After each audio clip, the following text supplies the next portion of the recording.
Welcome to our channel. Today we how to reduce marketing costs with Mailchimp, beginner guide step by step clearly.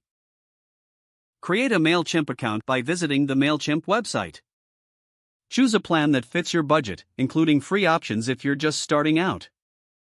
Once logged in, navigate to your dashboard. Familiarize yourself with the interface, where you can find options for campaigns, audiences, and templates. Start by setting up your audience. Import your existing customer list into Mailchimp by uploading a CSV file or connecting to your e-commerce platform. Segment your audience based on demographics or behavior to better target your campaigns. Next, create a campaign by clicking on the Create button on your dashboard. Select the type of campaign you want, such as regular, automated, or A/B test. Choose a suitable email template that aligns with your brand. Customize the template by adding your logo, adjusting colors, and modifying text. Craft a compelling subject line to increase your email open rates. Utilize personalization options, such as including the recipient's name in the email.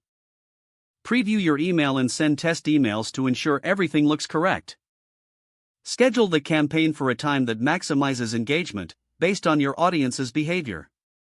Monitor the performance of your campaign through Mailchimp's analytics dashboard. Analyze metrics like open rates, click rates, and conversions to evaluate success. Utilize these insights to refine future campaigns and make data-driven decisions. Consider automating repetitive tasks, like welcome emails or follow-ups, to save time and resources. Explore Mailchimp's integrations with other platforms to streamline your marketing efforts. By utilizing these features, you can effectively reduce your marketing costs.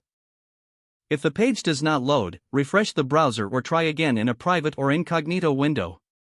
Make sure you are using the correct email address, then retype it carefully to avoid small typos.